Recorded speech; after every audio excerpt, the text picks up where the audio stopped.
नहीं, 4 पढ़ चुके हैं। ठीक है, तो 4 सूत्रों को हम पढ़ चुके हैं प्रथम आहनिक के। तो यहाँ तक हम में से जो भी बात कोई पूछना चाहे, शंका हो, प्रश्न हो अथवा कुछ कहना चाहे तो बोल सकते हैं। जी बहन रिया जी बोले। जी ओम नमस्ते गुरुजी। गुरुजी जी नमस्ते। प्रथम अध्याय के हम्म, पंचम अध्याय के दूसरे आनिक में जो 15वां 16वां सूत्र है गुरुजी, उसमें द्वितीय आहनिक का 16वां। जी गुरुजी इसमें कह रहे हैं दुखा भाव स योगः। तो ये जो दुख का अभाव कह रहे हैं गुरुजी, इसका यही अर्थ हुआ ना कि जो वृत्ति रहित, जो वृत्ति ना हो मन में, ऐसा, या कोई और अर्थ लेना है इसका?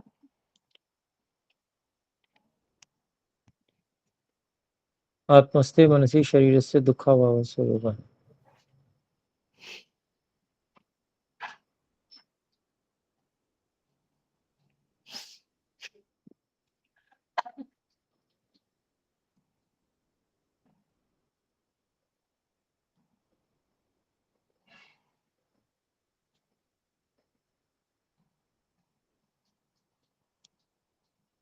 सांसारिक सुख दुख का अभाव हो जाता है, उसको समाधि कहते हैं, योग। जी गुरुजी। हाँ, अर्थात शरीर के सुख दुख का उसमें फिर ध्यान नहीं रहता, उसकी ओर ध्यान नहीं रहता, एकाग्रता होती है किसी चीज में, तो इस कारण से इसको शारीरिक सुख दुख का उस समय अभाव हो जाता है, ऐसा कहा गया है। तो एक लक्षण है, बहुत सारे लक्षणों में से ये भी एक लक्षण है। यहाँ जी पर सब कुछ बताना अभिप्रेत नहीं है। जैसे आप योग दर्शन में पढ़ रहे हैं वृत्ति निरोध, है ना, वो वहाँ गुरु लक्षण बताया गया है, वो लक्षण यहाँ नहीं बताया गया। जी गुरुजी। सभी कर्मों पर विराम देकर जब व्यक्ति ध्यानावस्थित होकर बैठता है और मन को आत्मस्थ कर लेता है, ऐसी स्थिति में शरीर के सुख दुख दोनों का अभाव हो जाता है, उसी को योग कहते हैं। अर्थात ये एक तरह से बाहरी लक्षण बताया गया है समाधि जी। का, योग का। ठीक है जी। जी गुरुजी। जी स्पष्ट हो गई बात गुरुजी। गुरुजी 17वें सूत्र में जो तीसरी पंक्ति है इसी आनिक में, जी आत्मना साकं सर्व प्राणानामपि भवति इति समर्पणम। गुरुजी ये पंक्ति नहीं, इति समर्पणम नहीं है, भवति अपसर्पणम है। जी गुरुजी, भवति अ, अपसर्प सर्पणम। जी गुरुजी। जी। हम्म। गुरुजी इस पंक्ति का तो अर्थ नहीं स्पष्ट हुआ। हाँ, इसमें जैसे जीवात्मा जो है पूर्व देह से उसका उत्क्रमण होता है, अर्थात अगले देह के लिए जाना होता है, और जी आत्मा के साथ सभी प्राणों का भी जो है अगली देह की ओर जाना होता है। जी तो इसमें क्या समझ गुरुजी, में नहीं आया? ये प्राण कह रहे सर्व प्राणानामपि, ये प्राण से किसका अभिप्राय ले रहे हैं गुरुजी?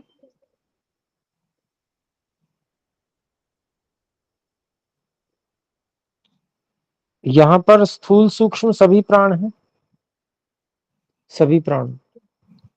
जी जो गुरुजी। प्राण जो कहे जाते हैं, प्राण अपान समान उदान व्यान, जी गुरुजी। 5 प्राण जो है, और 5 सभी प्राण और प्राण। भी हैं इसके साथ में, जो धनंजय देवदत्त नाग कूर्म कृकल, नागकूर्म कृकल धनंजय देवदत्त, ये 5 प्राण और भी हैं। जी गुरुजी, इस ठीक विषय है, में जो उदान जानकारी नहीं है। उदान के अंतर्गत आते हैं, जो 10 प्राण हैं, उन सभी जी प्राणों के विषय में बताया गया है। यहाँ जी पर जो है जैसे आत्मा के साथ उसके प्राण भी निकल जाते हैं, तो भाई जब प्राण निकल जाएंगे तभी शरीर मृत होगा। तो कुछ स्थानीय प्राण शेष रह जाते हैं, अनेक जो अंग प्रत्यंग के होते हैं, जैसे आंखों का है, तो वो कुछ समय तक उनका उपयोग किया जा सकता है। तो ऐसा करके कुछ शरीर में कुछ समय के लिए वो शेष रहता है, मान लीजिए 2 घंटा 3 घंटा जो भी होता है समय, उसमें जी वो गुरु। लोग लेके मतलब उसको आँखों को वो ले लेते हैं आकर, तो उसके बाद में वो भी नहीं रहते। अगर उस समय का अंदर अंदर वो लोग नहीं आए लेने के लिए जो हॉस्पिटल वाले हैं, तो भी वो आंखें भी बेकार हो जाती हैं। ऐसे ही जी अन्य अंगों के विषय में भी है, समय सीमा है, उतने समय के लिए प्राण रहता है शरीर में। वो भी मुख्य प्राण नहीं रहता, स्थानीय प्राण रहते हैं, क्योंकि व्यापक है ना प्राण, व्यान है, व्यान, तो उसमें से कुछ इस प्रकार का शेष रह जाता है और वो भी कुछ समय बाद में चला जाता है। जी गुरु जी, स्पष्ट हो गई बात गुरु जी। गुरु जी एक शंका जी। और थी, अगले सूत्र में 17वें सूत्र में कि ये जो बात कह रहे अदृष्ट सूत्र के अंदर ही है, अदृष्ट कारितानी, ये अदृष्ट से यहाँ पर क्या अर्थ ले रहे हैं गुरु जी, ये नहीं स्पष्ट हुई। अदृष्ट कर्म जो कह रहे अपसर्पणम उपसर्पणम अशीत पीत संयोगाः कार्यांतर संयोगाश्चे च इति अदृष्टकारितानि।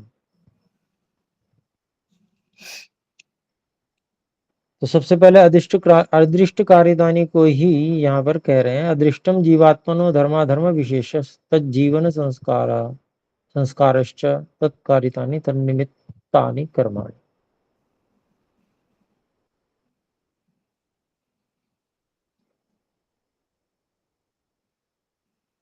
तो यहाँ पर जो कह रहे हैं कि वे अदृष्ट जो है वो जीवात्मा का धर्माधर्म विशेष है, जो जब शरीर, जिस शरीर को छोड़ रहा है आत्मा, उस शरीर में रहते हुए जो कुछ भी पुण्य पाप कर्म किए हैं,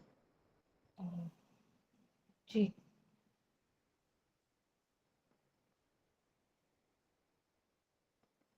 उनको हेतु माना जा रहा है। साथ में ईश्वर को भी रखना पड़ेगा, जी गुरु जी। क्योंकि वे स्वयं धर्माधर्म जो कर्म है वो स्वयं अपनी शक्ति से नहीं भुगाते, ईश्वर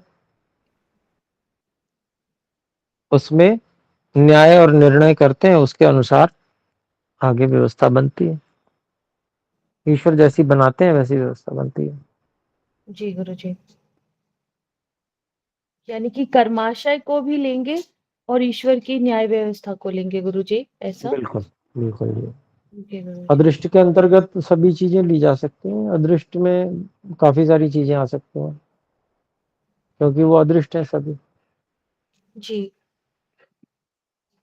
स्पष्ट है गुरु जी, फिर यहाँ तक बढ़िया से स्पष्ट हो गई बात। धन्यवाद गुरु जी। धन्यवाद जी। और भी कोई भाई बहन? गगन जी बोले। प्रणाम गुरुवर। प्रणाम जी। गुरुवर, मैं ये अभी आप जो इसमें व्याख्या कर रहे थे, मेरा इससे संबंधित प्रश्न था। जैसे आपने बताया कि अभी जैसे मृत्यु होने से पहले जब प्राण निकलते हैं तो कुछ प्राण शेष बाकी रह जाते हैं, कुछ तो मुख्य होते हैं और कुछ स्थानीय होते हैं। तो फिर माने वो यानी कि वो जो हमारे जो भी माने प्राण निकलने के बाद जो स्थानीय प्राण होते हैं या मुख्य प्राण, तो उसमें जिस अंग में वो प्राण रह जाते हैं, तो क्या वो अंग दोबारा से इस्तेमाल में लिया जा सकता है किसी और के मतलब शरीर में उसको जैसे जी बिल्कुल, ऐसा आजकल का विज्ञान कर भी रहा है। बहुत सारे अंगों का जो है अंग दान किए जाते हैं मृत्यु के बाद में, अनेक अंग, तो उनमें स्थानीय प्राण शेष रहता है तो उसको उपयोग में लिया जाता है।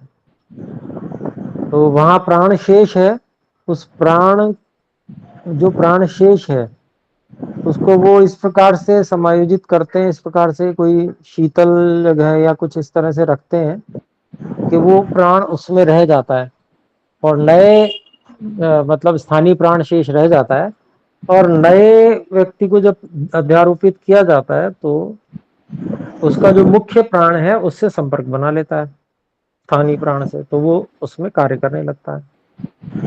अच्छा, हाँ जी, हाँ जी, अच्छा ये ऐसे होगा। इसमें वैसे जो है प्रामाणिक बात तो नहीं है, लेकिन जो देखने में आता है कि जिनका बहुत मुख्य प्राण बहुत अधिक बलवान होता है, जैसे जो युवावस्था में मृत्यु को प्राप्त हो जाते हैं किसी कारण से, जी, तो किसी मतलब ऐसी आकस्मिक घटना से, अर्थात किसी के कर्म के परिणाम के कारण से किसी ने हत्या कर दी, मान लीजिए जीवन तो उसका था, लेकिन दूसरे की स्वतंत्रता ये थी कि वो मार सकता है, तो उसने मार डाला। हाँ तो जी, हाँ। जो मुख्य प्राण बहुत बलवान होते हैं, तो ऐसी स्थिति में कभी कभी अगले जन्म में स्मृतियां भी रह जाती हैं, क्योंकि वहां प्राण बलवान होता है। और वृद्धावस्था में जो मरते हैं उनको स्मृति नहीं रहती अगले जन्म में, प्राण बलवान न होने के कारण से। वृद्धावस्था में जो मृत्यु होती है उसमें जो है, आपने कभी नहीं सुना होगा कि कोई वृद्ध व्यक्ति को बहुत पिछली वृद्ध होके जो मरा हो उसको पिछले जन्मों की बात याद आ रही है। और सारे केस जितने भी देखे गए हैं उनमें वो या तो युवावस्था में उनको किसी न किसी ने हत्या की या इस प्रकार से, तो वो जो प्राण साथ जाते हैं तो उसमें उसके साथ में वो जो स्मृति रूप संस्कार हैं वो भी मुझे लगता है कि जाते होंगे। पर इसको हम बिल्कुल प्रामाणिक रूप से नहीं कह सकते हैं, एक माध्यम यही प्राण है। अगर जी हमें कोई गुरुवर। व्याख्या करनी पड़े हाँ तो जी, इसके अलावा और कोई व्याख्या संभव नहीं है, क्योंकि देखिए शरीर तो जल जाता है, शरीर जो जहाँ शरीर के ऊपर संस्कार होते हैं, दूसरे हाँ मन जी। के ऊपर संस्कार होते हैं। और प्राण भी ऐसी वस्तु है जो भौतिक है, जिस उसी पे भी संस्कार हो सकता है। अगर प्राण बहुत बलवान है, बलवान अवस्था में प्राण है, तो प्राण भी अगले शरीर में जाता है, तभी वो संस्कार उस प्राण के माध्यम से स्थूल शरीर के जो संस्कार हैं तभी जा सकते हैं, अन्यथा और कोई मार्ग नहीं है। क्योंकि स्थूल शरीर नष्ट हो जाता है, जला दिया जाता है, जी गुरुवर। और जो सूक्ष्म शरीर है वो बिना स्थूल शरीर की सहायता के कुछ कर नहीं सकता। तो हाँ स्थूल जी, शरीर की सहायता जब तक नहीं होगी तब तक स्मृति नहीं आ सकती। तो स्थूल चीज जो जाती है, प्राण साथ में जाता है। उस बात से ये पता चलता है कि प्राण जब बलवान था उस अवस्था में अगर मृत्यु हुई है, तो वो ऐसे केस देखे जा रहे हैं कि जहां पर लोगों को पूर्व जन्म की बहुत सारी स्मृतियां देखी जाती हैं। तो उसमें क्योंकि प्राण शरीर जो है वह जो सूक्ष्म शरीर है और स्थूल शरीर के बीच की वस्तु है ना। जैसे पहले स्थूल अर्थात अन्नमय कोश होता है, फिर प्राणमय कोश होता है जी ना, फिर गुरुवर। मनोमय कोश आता है, आपने सुना ही होगा। हाँ जी, मन में जी। तो हाँ, तो ये उपनिषदों में भी है। तो जिसको कहते हैं ना प्राणमय कोश साथ जाता है, स्थूल जो अन्नमय कोश है वो भस्म हो जाता है।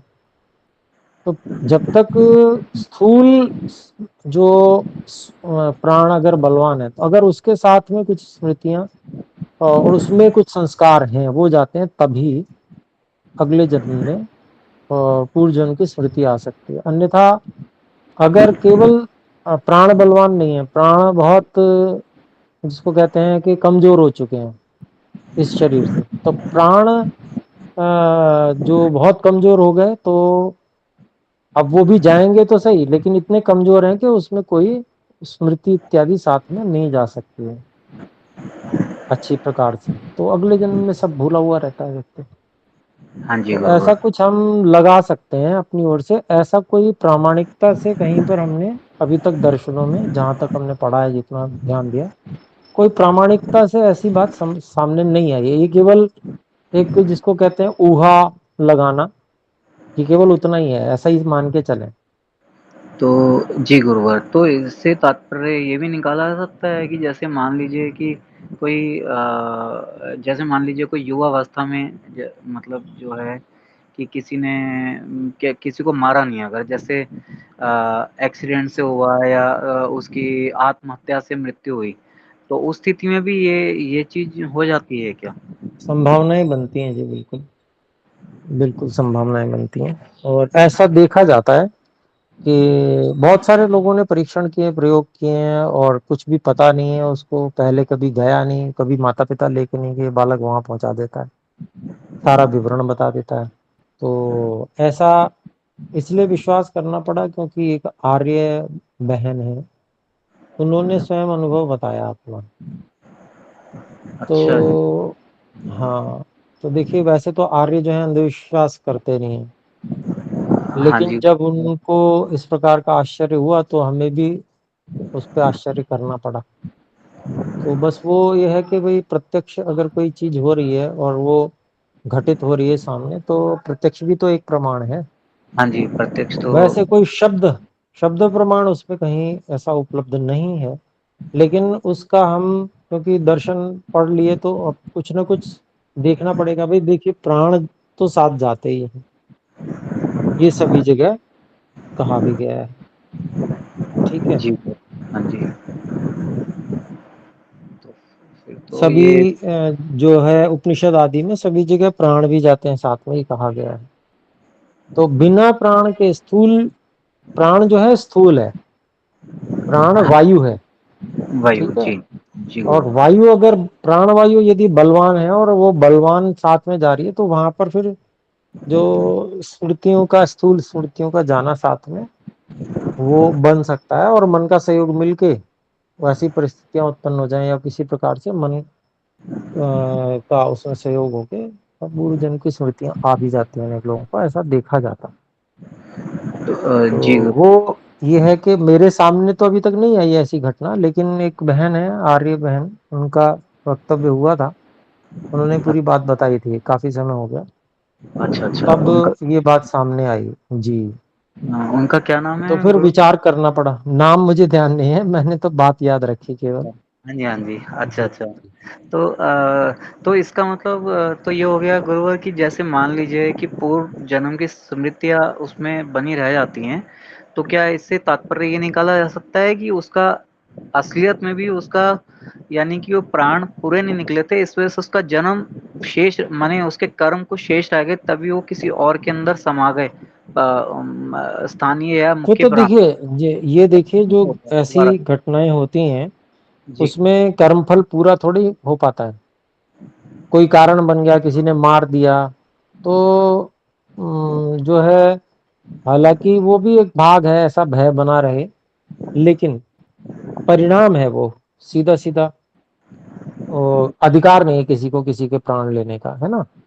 हाँ जी, तो बिल्कुल। जी तो गुरु। ये जो है दूसरे के प्राण अगर हरण कर लिए या मार दिया किसी को, या एक्सीडेंट हो गया, तो ऐसी स्थिति में एक्सीडेंट भी संयोग होता है। हाँ जी। एक्सीडेंट जो है वो भी ईश्वर कृत नहीं है, संयोग मात्र है। अच्छा। तो हाँ, अच्छा, अच्छा। जी तो गुरु। ये जो है परिस्थितियां तो वैसी बन जाती हैं। हाँ हमने जी। योग दर्शन में पढ़ा कि ईश्वर जो फल देते हैं वो जाति, आयु और भोग के रूप में देते हैं। तो एक्सीडेंट उसमें आता ही नहीं है, जाति, आयु और भोग में। हाँ जी। एक्सीडेंट क्या है? भाई हमने कर्म किए, कर्म ऐसे किए कि हमें ऐसे वातावरण में जन्म मिला। तो एक सामूहिक कुछ कर्म होते हैं, उन सामूहिक कर्मों का फल हो सकता है हाँ जी। कि हमको इसमें भय वाले वातावरण में जन्म मिले, अथवा जहाँ पर संभावनाएं हैं, लोग ऐसे रहते हैं जो लापरवाह हैं, जो गाड़ी चलाते हैं, इस प्रकार से एक्सीडेंट होता है। हाँ जी। या अपनी लापरवाही हो सकती है, व्यक्ति स्वयं इतना लापरवाह है तो उसका अपने कर्म का परिणाम होगा। तो कुछ जी। भी हो, मतलब उसका कर्मफल पूरा नहीं होता है। तो ऐसी स्थिति में ईश्वर अगर उसको उसकी अपनी लापरवाही है, फिर तो उसका अपना कर्म बना, तब तो उसको कंपनसेशन नहीं मिलेगा। और अगर किसी दूसरे का के कर्म का परिणाम उसको भोगना पड़ा, हाँ मृत्यु हो गई एक्सीडेंट में, तो जी। ईश्वर उसको उसके कर्मफल को जो है मिलाकर, इस जन्म में जितने कर्म किए हैं और जो पिछले पिछले शेष हैं, हाँ जी। उन सबको मिला के नए जन्म में कंपनसेट कर देते हैं। यानी पूर्व जन्म हो जाता है उनका फिर। पुनर्जन्म हो दोबारा। जाता है, हाँ बिल्कुल बिल्कुल होता है, अच्छा, बिल्कुल। और इसी में भी जैसे दो माने स्थितियां हैं, जैसे कि किसी ने खुद से मारा, किसी ने मार दिया, या एक अपनी गलती से या किसी और की गलती से एक्सीडेंट हो गया, तो इसमें आत्महत्या वाला भी परिस्थिति वाला भी इसमें शामिल हो सकता है क्या, जिसमें पूर्ण जन्म की स्थिति उत्पन्न हो जाएगी? नहीं, पुनर्जन्म तो हर हाल में होगा, कैसे भी मरे व्यक्ति, ठीक है, हाँ जी, हाँ हर जी। हाल में होगा। ये कर्मफल व्यवस्था है, ईश्वर की व्यवस्था तुरंत जन्म देने की है, और ऐसी परिस्थितियां बनी ही रहती हैं, कहीं ना कहीं परिस्थितियां उपलब्ध रहती हैं, ईश्वर वहीं पर फिट कर देते हैं। तो कोई यूं कहता हो कि नहीं जी जन्म नहीं होता, तो ये झूठ बात है, बिल्कुल गलत है। नास्तिक लोग ऐसा कहते हैं। सच्चाई यही है कि तुरंत जन्म देते हैं ईश्वर। और उपनिषदों में तो समय भी बताया है कि इतने समय में, जितने समय में एक की जो हरे पत्ते खाने वाला कीड़ा एक पत्ते से दूसरे पत्ते पर जाता है, पहुंचता है, इतनी देर में अगला जन्म, अर्थात अगले जन्म की व्यवस्था हो जाती है, जो गर्भ ठहर जाता है। जी। ठीक है, अच्छा, तो तो हाँ, अच्छे से आपने तो क्लियर किया ये ये थोड़ा सारी सा। की सारी जो विवरण है वो पुनर्जन्म को तो हर तरह से सिद्ध करता ही है।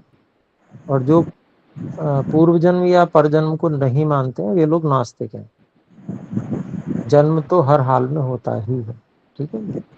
जी गुरुवर, ये बहुत अच्छा हो गया, क्लियर हो गया। अच्छे चलिए से सब। ठीक है, तो शुक्रिया गुरुवर। हमारे पास अभी समय है, तो हम अभी पढ़ते हैं आगे। छठे अध्याय के दूसरे पाद, नहीं, छठे अध्याय के पहले पाद के 4 सूत्र हम पढ़ चुके हैं,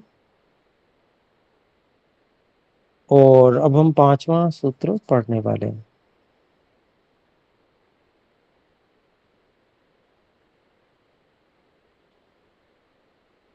तो यहाँ पर भूमिका में कहते हैं, दानादि कर्मणः फलम तत्कर्ता भुंक्ते इति दर्शयति। दान आदि कर्मों का जो फल है, उसके कर्ता, उसका जो कर्ता होता है वो भोग करता है उसका। इस बात को 5वें सूत्र में दिखाया गया है। कहते हैं, आत्मांतर गुणाना मात्मांतरे कारणत्वात्, अर्थात आत्मांतर गुणानाम आत्मांतरे अकारणत्वात्, इस तरह से उसको खोल लेंगे। और इसका अभिप्राय हुआ,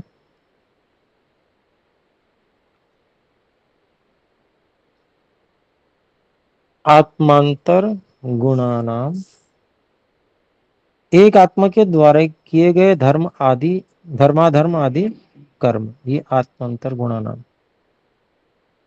आत्मांतर है दूसरी आत्मा, अर्थात दूसरी आत्मा को फल देने में कारण, अकारणत्व, न कारण नहीं होना, होने से कर्म का फल कर्ता को ही भोगना होता है। कर्म का फल उसके कर्ता को ही भोगना होता है।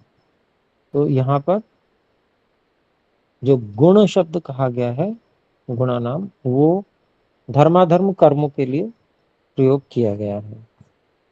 तो आइए भाष्य देख लेते हैं।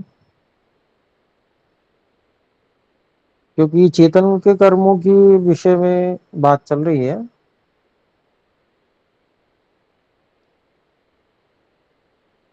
तो यहाँ पर देखते हैं, आत्मांतर गुणानाम, इसको खोलते हैं। आत्मांतरस्य अन्य आत्मनो गुणानाम पुण्य पाप कर्म संभूत धर्माधर्माणाम।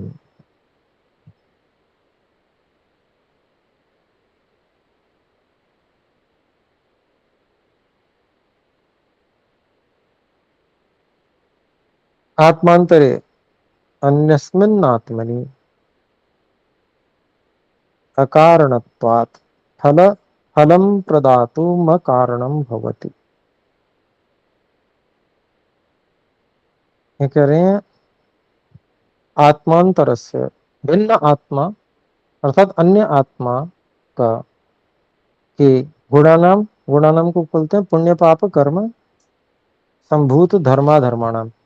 तो गुणानाम मतलब पुण्य और पाप कर्मों से उत्पन्न हुए धर्म और अधर्म के आत्मांतरे अन्यस्मिन् आत्मनि भिन्न आत्मा में अकारणत्वात् फल प्रदातुम अकारणम भवति। फल देने में अकारण होता है, मतलब कारण नहीं होता है। तस्मात् तेषाम अन्यस्मिन् अकारणत्वात्, इसलिए उन जो धर्माधर्म हैं उनके अन्यस्मिन दूसरे आत्मा के लिए अकारणत्वात् कारण न होने से अन्येन कृतस्य कर्मणः अन्य के द्वारा किए गए कर्म का फल न अन्यः भुंक्ते दूसरा नहीं भोगता। बहुत ही सुंदर व्यवस्था है। जो एक बार ये सुनिश्चय कर ले, ईश्वर को बहुत अच्छी प्रकार से समझ जाए, ईश्वर के विषय में सही सही निर्णय कर ले, सही सिद्धांत ईश्वर के क्या नियम है उसको अच्छे प्रकार से समझ जाए, उसको कोई समस्या नहीं, बिल्कुल साफ साफ है सब कुछ, कोई गलती होने की कोई संभावना नहीं। किंतु स्वकृतस्य ही फलम भोगते, हर कोई अपने किए हुए कर्मों का ही फल भोगता है। फिर कहते हैं यथा च तंत्रांतरे कथितम, जैसा कि दूसरे शास्त्र में कहा भी गया है, शास्त्र देशितम फलमनुष्ठातरी, मीमांसा दर्शन का ये सूत्र है। वहां पर कहा गया है अनुष्ठाता को ही उसका फल मिलता है। फल के शास्त्र में उपदेश किया गया जो फल है वो अनुष्ठान कर्ता में ही प्राप्त होता है। तो जो लोग जन्म नहीं मानते वो आत्मा को भी ठीक से मानते नहीं है। कुछ लोग आत्मा को मानते भी हैं लेकिन जन्म नहीं मानते, तो है वो नास्तिक ही कुल मिलाकर। तो इस कारण से, और वो कुछ लोग तो ऐसा कहते हैं मन मर्जी से ईश्वर अपना जिसको चाहे उसको फल दे देता है। जिसको पैगंबर ने इशारा कर दिया कि ये ठीक है बस, भले ही वो झूठ बोल रहा हो, तो उसको जो है गवाही पे और सुख मिल जाएगा। और जिसने न भी किया हो, अगर गवाही दे दी पैगंबर ने झूठी, तो उसको दुख मिल जाएगा। तो मतलब पैगंबर तक का भरोसा नहीं है कि वो सच बोलेगा कि झूठ बोलेगा। और पैगंबर पे जो ईमान ले आया तो समझो वो चाहे कितने ही पाप की हो, पैगंबर उसकी गवाही जो है वो सच की ही देगा। तो ये जो है इन लोगों ने जो वो कर रखा है, जिसको कहते हैं गड़बड़ झाला। और सबसे बड़ी बात यह है, गड़बड़ झाला है लेकिन बड़े बड़े अपने आप को विद्वान कहने वाले बहुत, उनकी बुद्धि में सही बात आती नहीं है, न्याय क्या है ये समझते नहीं है। चलिए खैर आगे बढ़ते हैं। छठा सूत्र है तद दुष्ट भोजने न विद्यते। यहां पर कहते हैं पुण्य फल दुष्ट भोजन में नहीं होता।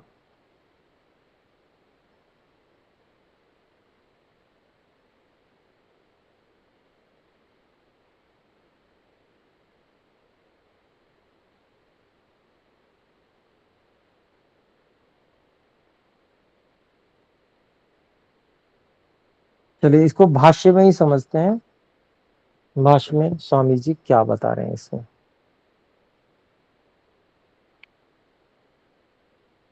तो तद दुष्ट भोजने न विद्यते तत्शब्देन पुण्य फलम परामृशति। ऋषिकणाथ जी तत्शब्द से पुण्य फल को लेकर आ रहे हैं, अनुवृत्ति ला रहे हैं। तत्पुण्य फलम कल्याणकरम दुष्ट भोजने दुष्टानां भोजने पात्रत्वेन दुष्टानां भोक्तॄणां भोजने प्रदान कर्मणि।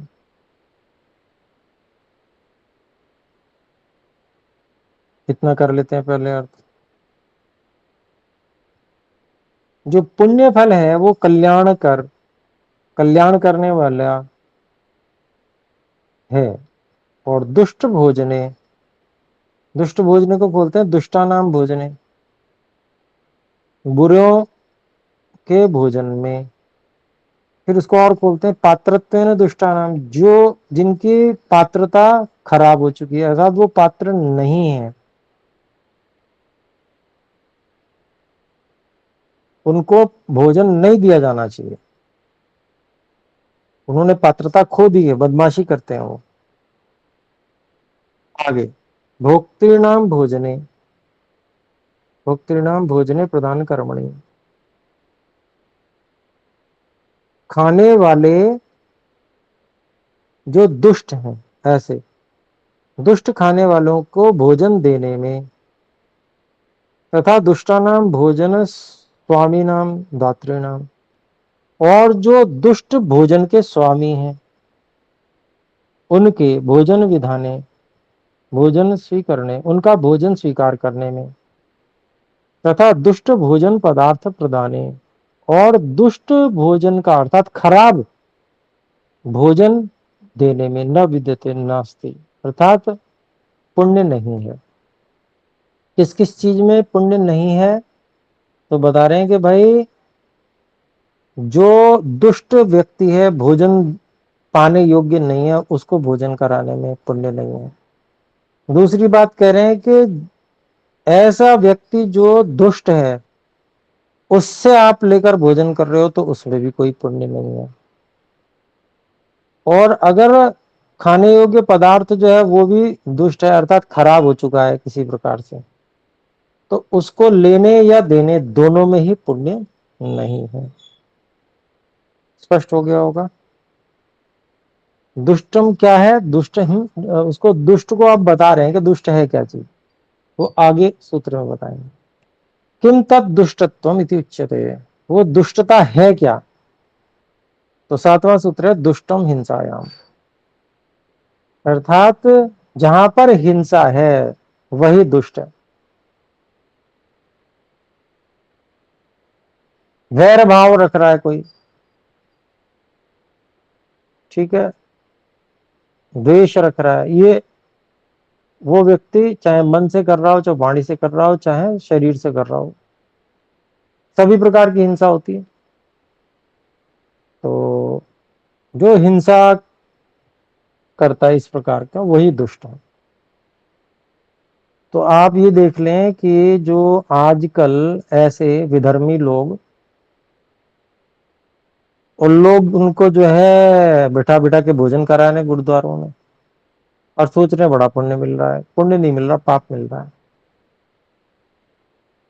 और वही दुष्ट लोग फिर ऐसे ही इस्कॉन टेम्पल वाले बांग्लादेश में, उन्होंने जो है बहुत भोजन कराया, परिणाम क्या हुआ? उनको ही मारा। तो कोई पुण्य नहीं है, गलत दुष्ट जो हिंसक हैं उनको भोजन कराने में, उनको बिल्कुल भी कोई सपोर्ट नहीं करना चाहिए, किंचित मात्र भी। महर्षि दयानंद सरस्वती जी तो कहते हैं वाणी से भी कोई जो है उनके हित में वचन नहीं बोलना चाहिए। और यहाँ पर लोग जो है सर्वे भवन्तु सुखिनः कर रहे हैं। सब सुखी हो कैसे जाएंगे? दुष्ट तो कभी सुखी नहीं होगा। तो अपना भाव पवित्र रखना है, लेकिन किन के प्रति? जो अहिंसक हैं, जो अच्छे लोग हैं। दुष्टों के प्रति नहीं रखना है। दुष्टों के प्रति तो उनको दंड मिले यही भाव रखना उचित है। फिर ऐसे ही जो है लोग कितने ही ये दुष्ट लोग भोजन कराते हैं, उसमें क्या है, आपको इनवाइट करेंगे और गरम गरम बढ़िया स्वादिष्ट लगेगा देखने में, बड़ा अच्छा, और भोजन कराएंगे। और पीछे से जब बना के ला रहे होंगे उसमें थूका हुआ होगा, मलमूत्र तक डालते हैं। तो भाई जिनका पता है कि ऐसा करते हैं उनसे दूर रहिए ना। पाप में क्यों पड़ रहे हैं? व्यर्थ में पाप क्यों कमा रहे हैं? और जो खराब भोजन है वो कई बार पहचान में नहीं आता, अब जैसे सामने तो बनाया नहीं किसी ने और गंदगी मिला दी या थूक डाल दिया उसमें, आपको क्या पता। तो वहीं पर भोजन करें जहां पर आपको पूर्ण विश्वास हो कि ये व्यक्ति ठीक है। इसीलिए कई सन्यासियों को हमने देखा है, अंडा मांस आदि खाने वाले लोगों के घर कभी भोजन नहीं करते। यहां तक शर्त रख देते हैं यज्ञ होता होगा जिस घर में, उसमें भोजन करेंगे, नहीं तो नहीं करेंगे, भूखे रहना मंजूर है। तो ये बहुत ही जिसको कहते हैं मार्गदर्शक सूत्र है महर्षि कणाद जी का।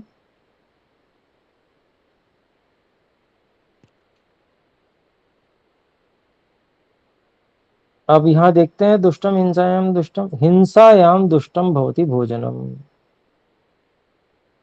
तो हिंसा में भोजन दुष्ट हो जाता है।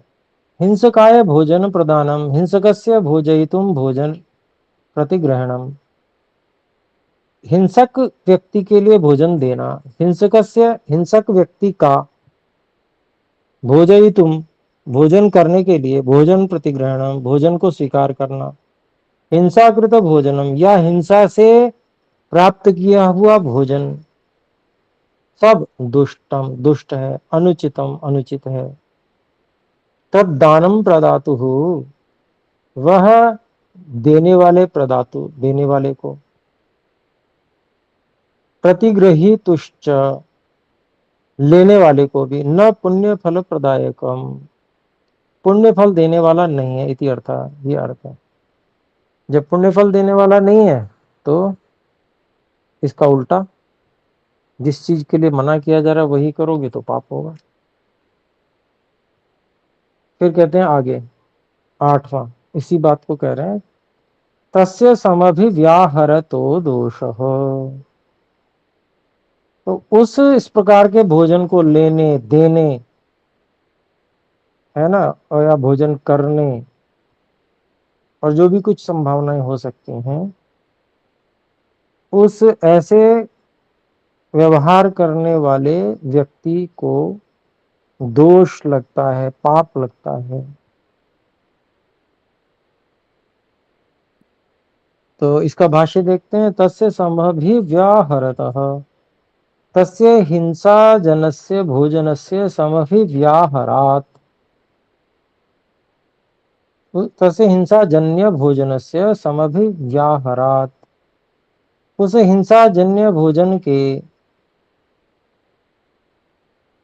व्यवहार करने से, यथा कथम चित अपि व्यवहारात, किसी भी प्रकार से व्यवहार करने से, उसी को खोल रहे हैं, फिर उसी को और खोल रहे हैं, क्रय आनय परिवेशण पाचन रूपात, कि चाहे खरीद रहे हो या ला रहे हो या परोस रहे हो या पका रहे हो, किसी भी रूप से, तस्य हिंसक जनस्य भोक्तुः प्रदातुश्च, और उस हिंसक व्यक्ति जो भोगता है उसको, या प्रदातु या उसको देने वाला है, समभिव्यवहार समभिव्यवहारात, उससे व्यवहार करने से, एकासन वास विवाहादि व्यवहारात, एक आसन पर बैठने से, विवाह आदि व्यवहार करने से, दोषः भवति दोष होता है, शुभ फलस्य तु का कथा, पाप होता है। शुभ फल मिलने की तो कथा क्या है, कहानी क्या है, वो कुछ कहानी नहीं है। तो भाई दोष होता है का मतलब पाप होता है मानना चाहिए। दोष शब्द से जो है, दोष शब्द थोड़ा सा हल्का होता है, पाप शब्द थोड़ा भारी है, तो वो जो है सही समझना चाहिए।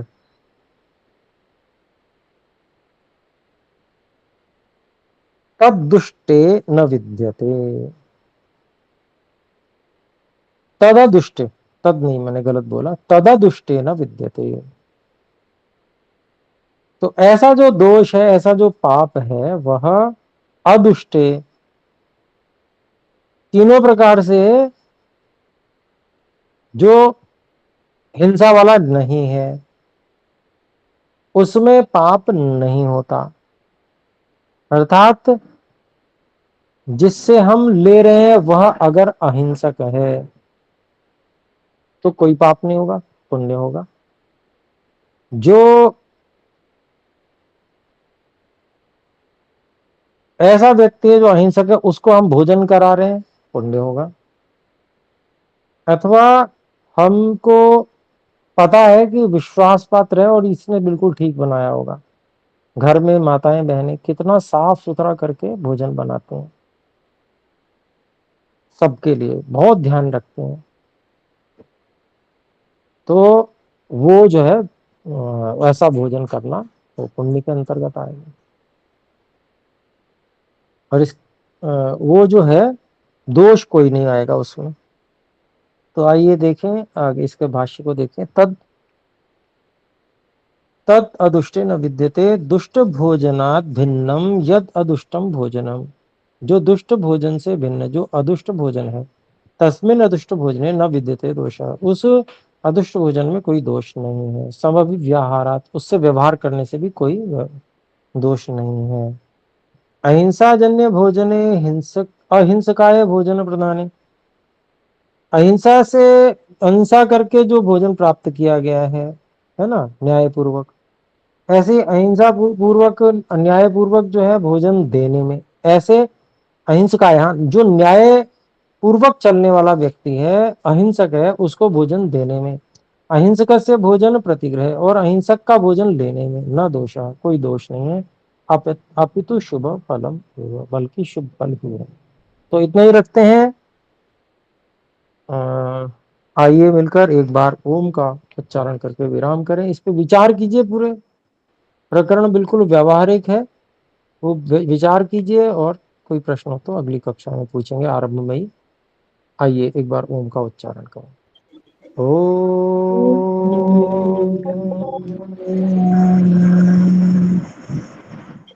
सर्वेभ्यो नमः। सभी को सादर नमस्ते सादर गुरु नमस्ते जी। सादर जी, धन्यवाद।